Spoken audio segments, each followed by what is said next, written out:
Hi everyone, this is William from the Headphone Experience. I'm here tonight with my first impressions of the Hifiman Ananda Nano. And this was loaned to me for review by Hifiman, and it currently sells for $599.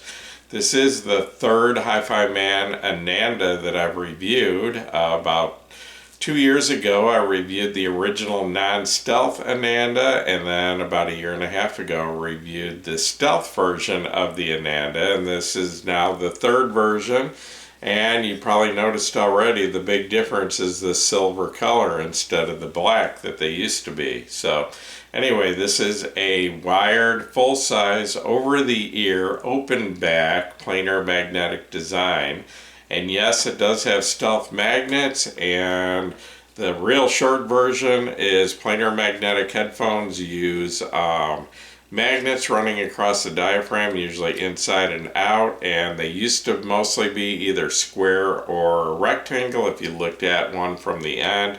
And the stealth magnet is like a half circle. It's rounded on one side, and the idea is that the sound waves pass over the magnet in a smoother way with less distortion than passing over sharp edges. So that's the idea of the stealth magnets. And not sure if Hifiman was the first to do that. I know Kennerton was doing something similar quite a while ago, but I think the first Hifiman headphone to do that was the Sesfara, which is about 10 times the price of this headphone.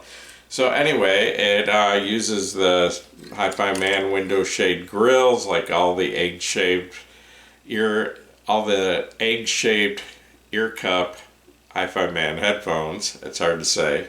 Well, maybe for me. Anyway, it has an impedance of only 14 ohms, and that's one of the lowest I've seen of any headphone. Trying to think what it was. I think something was down there, maybe even lower, about 12 ohms. And basically what that means is it doesn't take as much power to drive it, but more important than impedance is the sensitivity, which is rated at 94 decibels at 1 milliwatt on this headphone. So theoretically it should be real easy to drive, and it I haven't compared it to other headphones yet, but it seems to be pretty easy to drive, and that's kind of the direction most of the Hifiman headphones are going now. They're a lot easier to drive than they used to be, because most of them used to be like 32 ohms, even the older ones 40 ohms, 50 ohms, and I think the Sesfara is 60 ohms. So anyway, pretty easy to drive, low impedance, and I don't think an impedance of 14 ohms is a problem for any headphone amps. I know some are rated down to 16 ohms, but I don't think that extra 2 ohms would really make a difference, but you might want to check before you use this with some amps, mostly probably tube amps.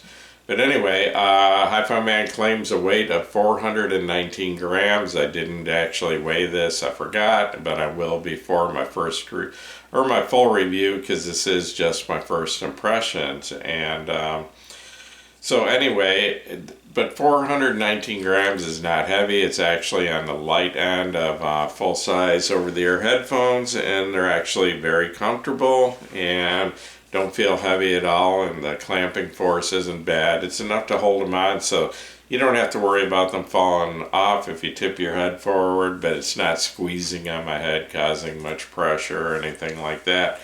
They use a detachable cable with 3.5 millimeter connections at the amp end, and it has a 3.5 at the I'm sorry, I said the amp end, I mean the headphone end, and then the amp end, it's got a 3.5 millimeter and comes with a 6.3 millimeter adapter. And this does look like the typical Hifiman rubber coated cable that came with the Sandara, and basically most of the Hifiman headphones until you get up to the higher end. But the difference is they used to be like 5 feet long, and this one I think is about 3 meters or almost 10 feet long. So, and then I did want to point out that this headphone does come with a little carry case. It's kind of a, I don't know, it feels kind of like a heavy cardboard with like a nylon cover over it. It's not, you know, impact resistant or anything like that, but it zips up and you can keep your headphones, and it's going to at least keep the dust off of them while you're storing them without having to actually put them back in the box. So I'll roll in a little closer here and give you a close-up view. Give you a close-up view of the Ananda here, and you can see it's got the silver color now and pretty much the same headband as the original and the Stealth models. And you've you've got your just your metal yokes here attached to your headband in one piece. They slide up and down for your height adjustment, and they've got some swivel here and a little bit of flex that way, not a lot, but I don't have any problems getting a close fit. The ear pads are tapered and synthetic leather on the outside, a cloth on the inside, and plenty of room for your ears on the inside. I don't feel any crowding or pressure on my ears. And then on the bottom here you can see you've got your 3.5 millimeter connections on both ear cups. And before I get into the sound of these, I wanted to mention the equipment I've used reviewing these so far. And I will use more equipment, try these with more amps and do more comparisons. But this is just my first impressions. I've had these for a few weeks and done not a huge amount of listening to these, but I probably have 4 or 5 hours on them so far. But anyway, the amps I've used is the Hifiman EF400 Amp DAC Stack, the Hifiman Prelude, the topping E50 L50 stack, which you can see on the desk behind me and actually in the picture behind me. And that is the Hifiman Nano, or Ananda Nano, in the picture there. I also tried these with the iFi Pro IDSD Signature Combination DAC Amp and the Waveborn Power Amp Plus, which is a transformer coupled tube amp that I really like. And as far as other headphones, the only other headphone I've really compared this to so far, and usually it used to be when I did my first impressions, I tried to stay away from comparing one headphone to another headphone or comparing amp to amp or whatever, because the way I looked at it was I just want to give my first impressions without any comparisons. But I did realize there was a problem there, because I don't know if it's my ears, I guess it's really my brain that adjusts pretty quick. And sometimes something will sound really good to me until I compare it to something else and realize there might be a problem. So I started a while back, maybe a year ago, when I do my first impressions, to at least do a brief comparison to something I know real well, just so I, kind of readjust my brain and I know if I'm really hearing it the way I should hear it. So I did do a brief comparison of these to the Ananda Stealth, and I will talk about that in a few minutes. So anyway, getting into the sound, I would describe the tone balance as being basically neutral, with just a little bit of emphasis in the mid bass, and the mid-range, especially like vocals and all that, are just a little bit on the warm side of neutral, just enough to make them sound really pleasant and kind of a warm liquid sound to most vocals. And I really do like that. I've been leaning towards that lately. I don't really like headphones that have a cold, dry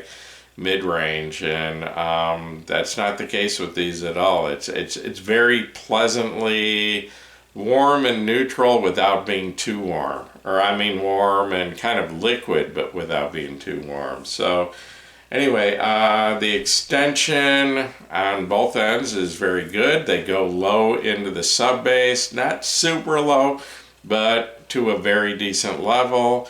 But there's not an emphasis to the sub bass, so it's not, it's not like having a subwoofer in the room, but the sub bass is there, but it's not emphasized. So, in most cases, you will notice it.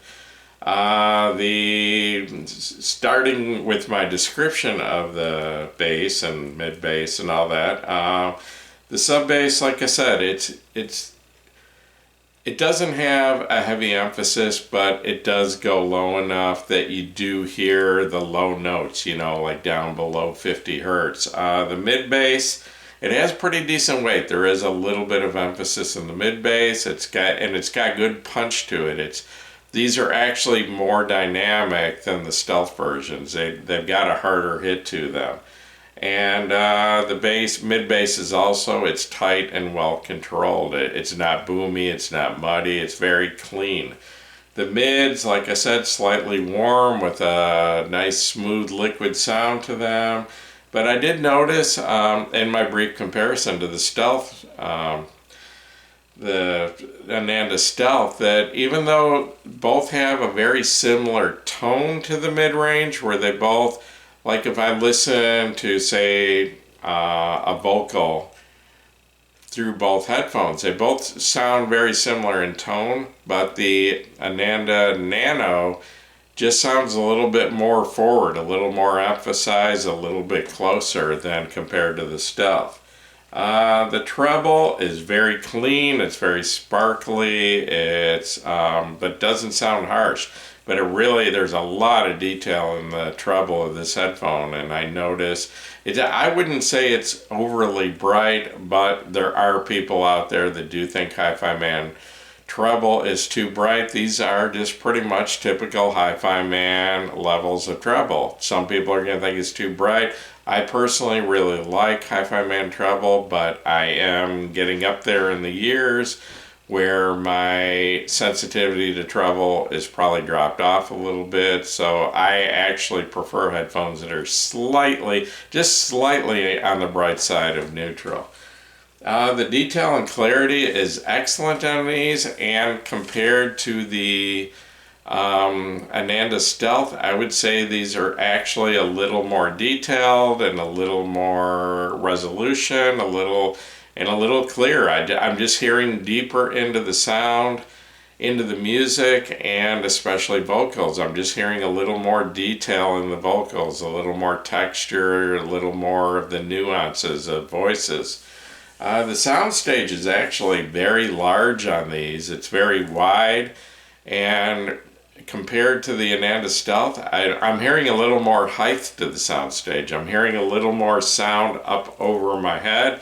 And compared to the Ananda Stealth, it just sounds a little bit more three-dimensional. I really like that. It's my one problem with Hifiman headphones in the past is most don't have a whole lot of depth of the soundstage. They usually have a lot of width and good height, but just not a lot of depth. Until I heard the HE1000 SE, which has really good depth and a really good, really three-dimensional sound. And the first thing I noticed when I put these on is they reminded me of the HE1000 SE. They actually have quite a bit of depth and quite a bit of three-dimensional sound, and that really surprised me. I wasn't expecting that in a $600 headphone from Hifiman. They just keep improving their headphones, and this headphone actually has the most depth to the soundstage of any of the Hifiman headphones I've heard under the recently reviewed, the Aria Organic. That has decent depth, but until then, the only Hifiman headphone I had heard that had decent depth of its soundstage was the 1000 SE, and this actually reminds me of that headphone because of that. It definitely has more depth and more of a three-dimensional layered sound than the Ananda Stealth, so big improvement in that respect. The rest of the way through, I'd say it's a little bit better than the Ananda Stealth in most ways, except for that three-dimensional depth to the soundstage. It's a pretty big improvement. The imaging is very precise. All the instruments are, very pinpoint where I can locate each instrument. The dynamics it has good dynamics. It's punchy. It's definitely more punchy than the Ananda Stealth. I can definitely hear it in the mid bass. Just everything hits a little bit harder. And like I said, compared to the Ananda Stealth, a little bit better. in every way. I'm not hearing anything that I think went backwards from the Ananda Stealth, but the biggest difference is that more three-dimensional soundstage. And like I said earlier, this headphone, when I was listening to it the last couple nights, actually reminds me a lot of the HE1000 SE. And if you saw my year-end reviews at the end of 2023, I actually rated the 1000 SE as my favorite open back headphone at any price. That's how much I like the SE, the 1000 SE. And this headphone actually reminds me a lot of it. And I actually, just this evening before I did this review, did a very brief comparison, switching back and forth from the two. And they sound quite a bit alike. I mean, this isn't quite on the level of the 1000 SE.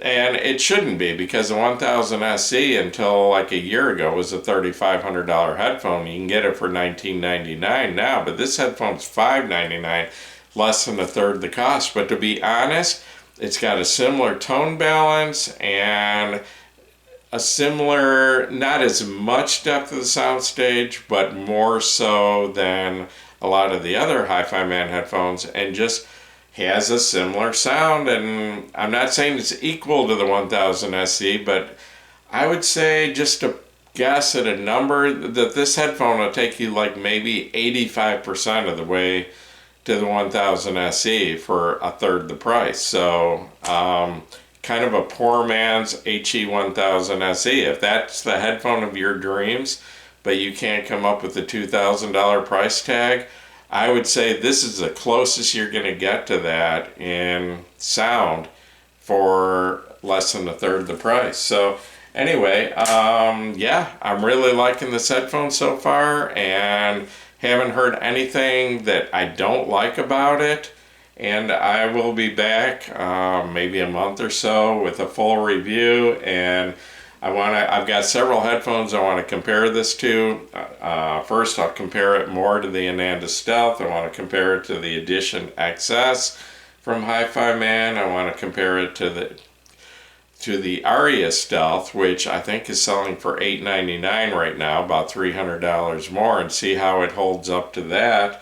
And then I've also got the JM Audio XTC2, which is a little more expensive than this, but I'm working on my full review of that, and before I send that back, I'll do a quick comparison with that, and just see how this holds up to some other headphones that range from about $400 to $1,000. So, but like I said, I really like this headphone so far, and really impressed with that, with the soundstage of it. That seems to be the biggest improvement. So I will get back to you shortly with a full review, but I've got probably half a dozen videos I got to do in between now and then, so it might be, you know, I think a month is pushing it, maybe closer to 2.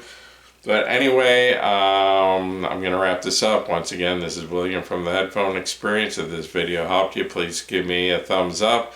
If you haven't subscribed to my YouTube channel, please do so. And the Headphone Experience on Facebook is up to 29.8 thousand members. We're quickly approaching the 30,000 mark, and I guess I have to have a big party and celebrate that. So anyway, once again, thanks for watching my video.